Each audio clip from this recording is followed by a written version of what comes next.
যে পাইথন ডেভেলপাররা একটা বিজনেসের প্রবলেম বোঝে, সেই প্রবলেমটা কোড দিয়ে সলভ করতে পারে, তারাই জব মার্কেটে এগিয়ে যাচ্ছে।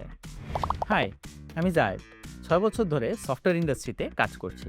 পাইথন অ্যান্ড এজেন্টিক এআই এ এই নতুন চ্যাপ্টারে নিজেও প্রতিনিয়ত শিখছি, অন্যকেও শেখাচ্ছি। আমার মতে 2026 সালে যে পাইথন ডেভেলপাররা জব পাচ্ছে তারা 3টা জিনিস জানে। নাম্বার 1, বিজনেস প্রবলেম বোঝার ক্ষমতা। কোড লেখার আগে বুঝতে হবে কি বানাচ্ছেন, কার জন্য বানাচ্ছেন, আর কেন বানাচ্ছেন। এই জাজমেন্ট ছাড়া আপনি যতই ভালো কোড লেখেন না কেন, সেটা রিয়েল প্রবলেম সলভ করবে না।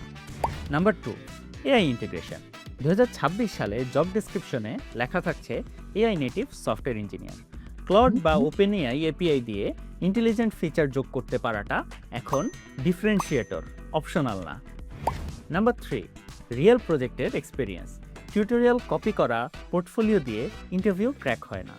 ডিপ্লয় করা, লাইভ ট্রাফিক সামলানো, ফল হলে ফিক্স করা, এই এক্সপিরিয়েন্সটাই ইন্টারভিউয়ার খুঁজছে। ওস্তাদের AI driven web development with Python, Zango, react live কোর্সে এই 3টা জিনিস একসাথে শেখানো হয়। পাইথন, জ্যাঙ্গো থেকে শুরু করে ক্লড কোড এবং এআই ওয়ার্কফ্লো মেনটেন করে 12টি ইন্ডাস্ট্রি স্ট্যান্ডার্ড প্রজেক্ট ডেভেলপ এবং ডিপ্লয় করা শিখতে এখনই এনরোল করুন।